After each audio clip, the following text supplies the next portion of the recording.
Hello everyone, कैसे हो। मैं रवि कुमार अपने डेंजर एजुकेशन पर आप सब लोगों का स्वागत करता हूं। साथियों, आज मैं लेकर आया हूं फिजिक्स का तीसरा चैप्टर जिसका नाम है विद्युत धारा।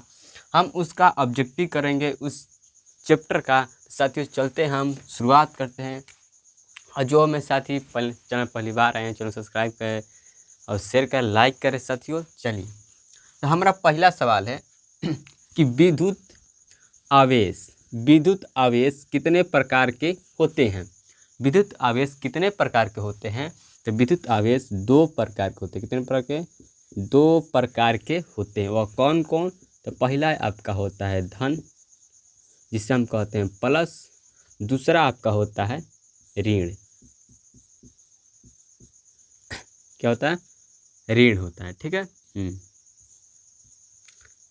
इसे हम कहते हैं आपका माइनस। ठीक है। पहला क्या होता है? धन होता है। दूसरा क्या होता है? ऋण होता है। ठीक है। अब हम बात करेंगे दूसरा क्वेश्चन। विद्युत आवेश का एसआई मात्रक क्या होता है? विद्युत आवेश का एसआई मात्रक क्या होता है? तो एसआई मात्रक क्या होता है? कूलम होता है। क्या होता है? कूलम होता है। कूलम। ठीक है, कूलम होता है। और हम बात करेंगे तीसरा, विद्युत धारा का एसआई मात्रक। यहाँ पर था विद्युत आवेश का एसआई मात्रक, यहाँ पर है विद्युत धारा का एसआई मात्रक क्या होता है। इसका एसआई मात्रक क्या होता है? विद्युत धारा का तो एम्पियर होता है। क्या होता है? एम्पियर होता है। एम्पियर। ठीक है। अब हम चौथे की बात करेंगे कि विद्युत धारा को किससे मापा जाता है। विद्युत धारा को किससे मापा जाता है? तो किससे मापा जाता है? तो मापा जाता है, इसे हम ए मीटर से मापते हैं। किससे मापते हैं? ए मीटर ले मापते हैं। ठीक है। अब हम बात करेंगे पांचवा, विभवांतर का एसआई मात्रक क्या होता है। विभवांतर को एसआई मात्रक क्या होता है हम जानेंगे। तो एसआई मात्रक क्या होता है विभवांतर का? वोल्ट होता है। वोल्ट को भी से हम प्रदर्शित करते हैं। ठीक है। अब प्रतिरोध जो दिया है, प्रतिरोध का एसआई मात्रक क्या होता है? एसआई मात्रक प्रतिरोध का, तो प्रतिरोध का एसआई मात्रक होता है ओम। क्या होता है? ओम। ओम को हम इस तरह प्रदर्शित करते हैं, एम्पियर को हम ए से प्रदर्शित करते हैं। ठीक है। तो ये आपका ऑब्जेक्टिव, और हम अगले ऑब्जेक्टिव पर चलते हैं। ठीक है। चलिए हम अगला सवाल चलते हैं। 7वां नंबर सवाल है, कहता है कि ए मीटर को विद्युत परिपथ में कैसे जोड़ा जाता है। ए मीटर को विद्युत परिपथ में कैसे जोड़ा जाता है? कैसे जोड़ा जाता है? तो आपको बता दूं कि यह श्रेणी क्रम में जोड़ा जाता है। श्रेणी क्रम में। ठीक है। और वोल्ट मीटर को, किसको? वोल्ट मीटर को विद्युत परिपथ में कैसे जोड़ा जाता है? कैसे जोड़ा जाता है? तो ये आपका हो जाएगा समांतर क्रम में। क्या हो जाएगा? समानांतर क्रम में। समानांतर क्रम में। ठीक है। अब यहाँ पे चलिए 9वां कह रहा है सवाल कि प्रतिरोधों को कितने भागों में संयोजित किया गया है। संयोजित किया गया है, तो आपके दो भागों में संयोजित किया गया है। कौन कौन? पहला आपका होता है समानांतर, दूसरा होता है आपका श्रेणी। पहला क्या होता है? समानांतर होता है, समानांतर। और दूसरा आपका होता है श्रेणी। ठीक है। यही आपको दो भागों में संयोजित किया गया होता है। 10वां सवाल है कि विद्युत शक्ति का एसआई मात्रक क्या होता है। विद्युत जो होता है, विद्युत शक्ति का एसआई मात्रक क्या होता है? तो क्या होता है? वाट होता है। वाट को हम W से प्रदर्शित करते हैं। और विद्युत ऊर्जा का एसआई मात्रक क्या होता है? विद्युत ऊर्जा का एसआई मात्रक क्या होता है? तो इसका होता है जूल। क्या होता है? जूल होता है। और जूल को हम J से प्रदर्शित करते हैं। और टंगस्टन कह रहा है कि टंगस्टन धातु का गलनांक कितना होता है। टंगस्टन धातु का गलनांक कितना होता है? तो लगभग आपका 3000 होता है। 3000 से अधिक कह सकते हो। लगभग 3000 डिग्री सेल्सियस। ठीक है, डिग्री सेल्सियस अधिक। 3000 अधिक डिग्री सेल्सियस पर आपका क्या होता है, धातु, टंगस्टन धातु गलता है। ठीक है, तो हम चलते हैं अगले सवाल पर। ठीक है, चलिए अब हम अगला क्वेश्चन करते हैं। तो अगला क्वेश्चन दिया है कि 13 नंबर कि विद्युत बल्ब, जैसे आप घरों में देखते हैं लाइट होता है, बल्ब होता है, ठीक है, वह जो पीला वाला होता है लाइट बल्ब होता है उसमें होता है। ठीक है, तो विद्युत बल्ब का तंतु किस धातु से बना होता है? तो किस धातु से बना होता है? टंगस्टन का बना होता है। किससे? टंगस्टन का बना होता है।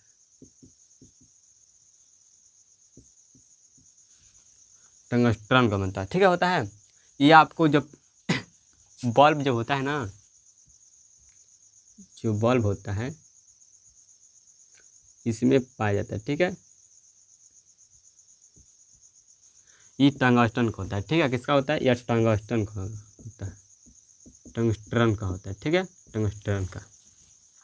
अब 14 नंबर का बात करेंगे हम कि मानव शरीर का प्रतिरोध कितना ओम होता है? मानव शरीर का प्रतिरोध कितना ओम होता है? तो आप लगभग कह सकते हैं 30,000 के बराबर होता है। कितने के बराबर? 30,000 के बराबर होता है आपका मानव शरीर का प्रतिरोध। ठीक है। अब हम बात करेंगे 15वां। 1 माइक्रो एम्पियर विद्युत धारा बराबर कितना होता है? 1 माइक्रो एम्पियर विद्युत धारा बराबर कितना होता है? कितना होता है? तो 10 के पावर -6 एम्पियर होता है। ठीक है, कितना होता है? 10 के पावर -6 एम्पियर होता है।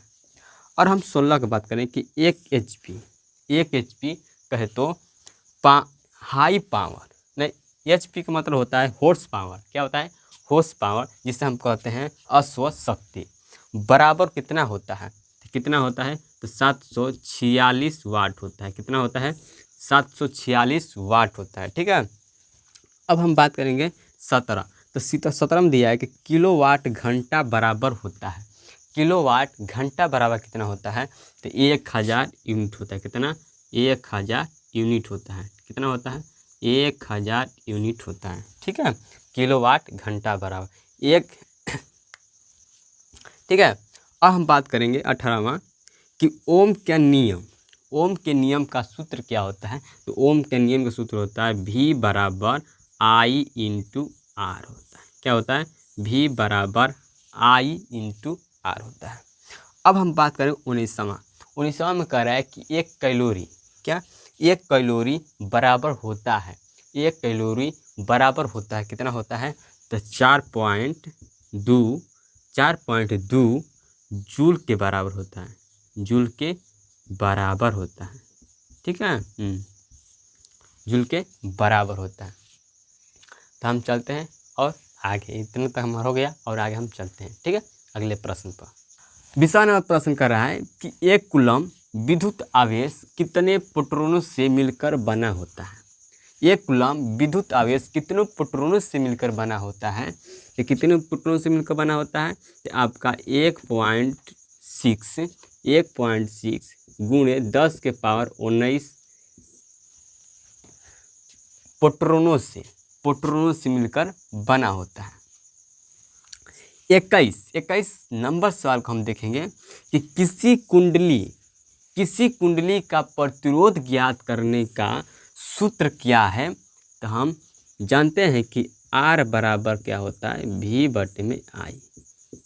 कैसे आया? यहाँ पर देखिए, कूलम के नियम से होता है यहाँ पर V बराबर I इंटू आर।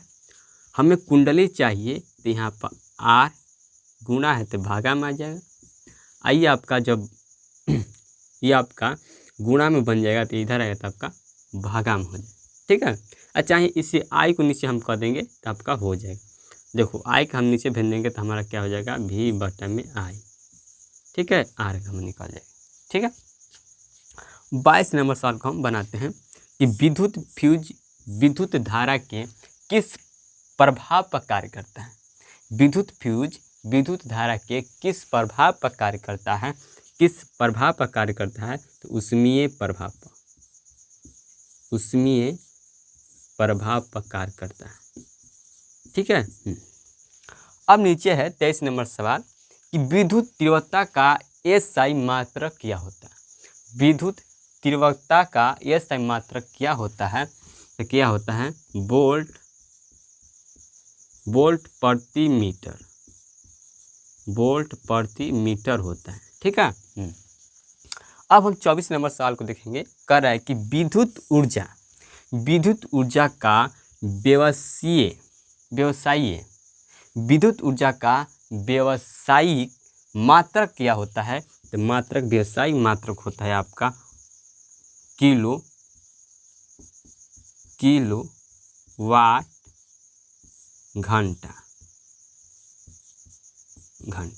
किलोवाट घंटा होता है। और थोड़ा बचा है क्वेश्चन, उस पर हम देख लेते हैं, उसके बाद आपका इस चैप्टर से ऑब्जेक्टिव खत्म हो जाएगा। ठीक है। चलिए हम अगला प्रश्न को बनाते हैं। 25 नंबर सवाल कह रहा है कि भारत में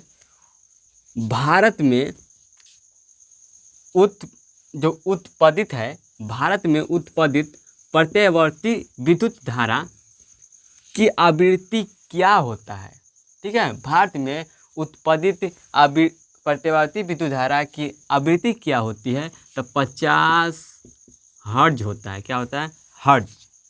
और 26 नंबर सवाल में कह रहा है कि विद्युत वाहक बल किस यंत्र से मापा जाता है? विद्युत वाहक बल किस यंत्र से मापा जाता है? तो वोल्ट मीटर से मापा जाता है। किससे? वोल्ट मीटर से मापा जाता है।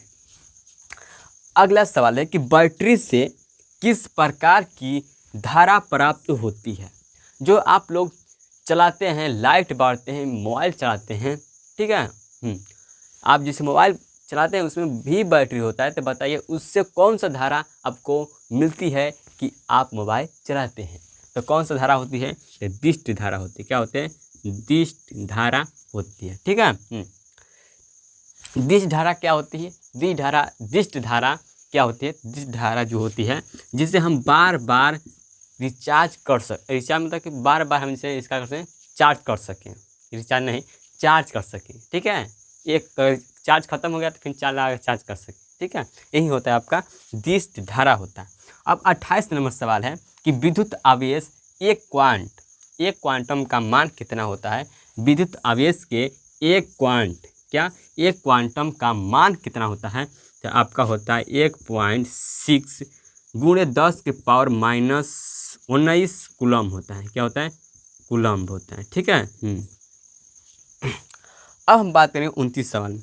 विद्युत हीटर में किस मिश्र धातु का बना होता है? किस मिश्र धातु का बना होता है? विद्युत हीटर में जो आपका जो तंतु होता है वह जो विद्युत हीटर होता है उसमें जो होता है ना, खाना पकाते हैं तो वह जो तारहीन होता है ना, तो तार किस धातु का बना होता है? बना होता है नाइक्रोम का। किसका? नाइक्रोम का बना होता है, नाइक्रोम का। ठीक है। तो ये आपका तीसरा चैप्टर का सारा ऑब्जेक्टिव मैंने करा दिया। तो आपको अगर अच्छा लगा हो तो वीडियो को लाइक करें, शेयर करें और क्या करें? चैनल को सब्सक्राइब करें। मिलते हैं अगले वीडियो में। जय हिंद, जय भारत, नमस्कार।